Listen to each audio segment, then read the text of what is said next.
আপনার কারণে দলীয় দাপটে হাজারো মানুষ ঢাকা জেলে আছে, ঢাকা কেন্দ্রীয় কারাগারে আছে, 20 বছর থেকে পড়ে আছে। নিজেও জানে না আমি কেন জেলে, জজ জানে না কেন জেলে, উকিল জানে না কেন জেলে। 20 বছর থেকে আছে।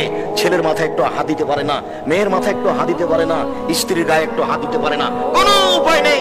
আর আপনি ক্ষমতা দেখিয়ে মিথ্যা সাক্ষী দিয়ে তাকে জেলে দিয়েছেন, দিন রাত আহাল পরিবার নিয়ে খাচ্ছেন। আপনার বিচার তাড়াতাড়ি হবে? বিচার আপনার দেরিতে হবে। একদিন যদি দেরি হয় 50,000 বছর, 3 দিন দেরি হলে 1.5 লক্ষ বছর। বেশি তাড়াহুড়া করিয়েন না, এই দেরির জন্য সময় চলে এসেছে। নইলে মাটির মানুষ মাটির মতো হয়ে বসবাস করেন। আপনার অহংকার আর আমার অহংকার কিসের? আল্লাহ বলছেন, তোর অহংকার কিসের? তোর বাপকে তৈরি করেছে মাটি দিয়ে, আর তোকে তৈরি করেছে শুক্র কীট, খারাপ কিছু দিয়ে, পচা দিয়ে। তুই কাপড়ে লেগে গেলে কাপড় অপবিত্র হয়ে যায়, এই তো তুই, তোকে ধুয়ে ফেলতে হয়। তোকে তৈরি করেছে শুক্র কীট দিয়ে, বীর্য দিয়ে। তোর আবার ক্ষমতা কিসের? তোর বাপকে তৈরি করেছে মাটি দিয়ে, আর তোকে তৈরি করেছে শুক্র কীট বীর্য দিয়ে। তাকে খারাপ পচা জিনিস, গায়ে লেগে গেলে ধুয়ে ফেলতে হয়, কাপড়ে লেগে গেলে কাপড় অপবিত্র হয়ে গেছে, ধুয়ে ফেলতে। সেই তো তোর ভিত্তি। তোর অহংকার কিসের? তুই কেন এমন? কি দরকার? কোনদিন দাঙ্গাবাজি করে ক্ষমতা দেখিয়ে 1 মিনিট বাঁচার চেষ্টা করিয়েন না।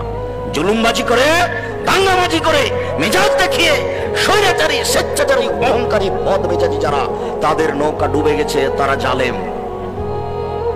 সফল হতে পারবে না, কোনো পথ নেই। 1 থাপ্পড় রিক্সাওয়ালাকে মেরে সফল হওয়া যাবে না। মাটির মানুষ নত হয়ে যাবে। 2 দিন আছি, কেউ যদি কিছু বলে, এটা জি, এটা আমি বলতে পারছি না, এটা যে কি, এইভাবে বেঁচে থাকে। হালাল রুজি উপার্জন করেন, লোন নিয়ে ব্যবসা করবেন না। লোন নিয়ে ব্যবসা করেছেন মানে আপনার আর জানাজা হবে না। ও তো বোকা মানুষ, ব্যাংকে চাকরি করছে, সেই সুবাদে লোন নিয়ে 5 তলা বাড়ি করেছে, বউ খুশি হয়েছে, ছেলে মেয়ে খুশি হয়েছে, বাহ কত সুন্দর জীবন গড়েছে।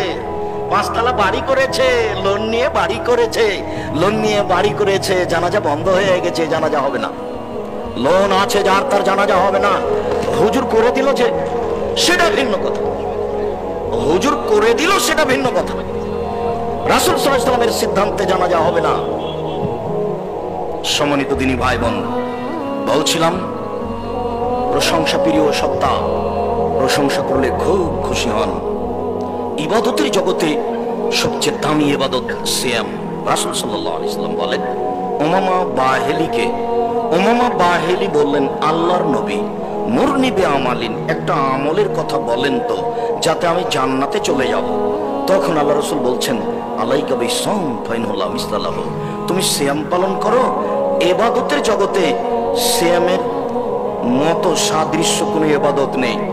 কোনো ইবাদতকে বলা যাবে না যে এইটা সিয়ামের মতো। এটা হলো হজ, কবুল হয়ে গেলে সেই দিনের মতো হয়ে যাবে যেদিন তার মা তাকে জন্ম দিয়েছে, নিষ্পাপ।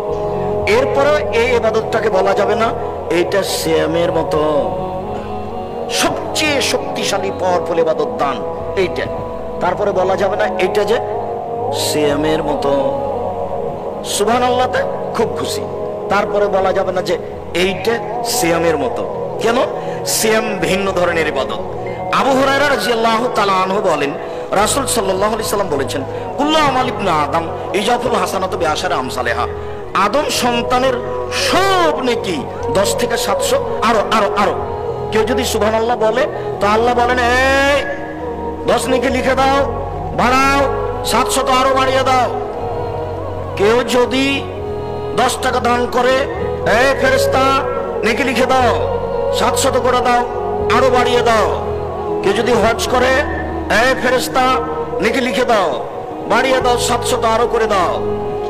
আর কেউ যদি সিয়াম পালন করে, তখন আল্লাহ তাআলা বলছেন, ফাইনালি ওয়ানা আজিজিবেহি, সিয়াম আমার ব্যাপার, প্রতিদান আমি দিব। তখন আর জিবরাইল, মিকাইল, ফেরেশতা কাউকে বলবেন না, সিয়াম আমার ব্যাপার, প্রতিদান আমি দিব। তাহলে সিয়াম পালন করে 2, 4, 5 নেকি নেই, 200 নেকি নেই, 500 নেকি নেই।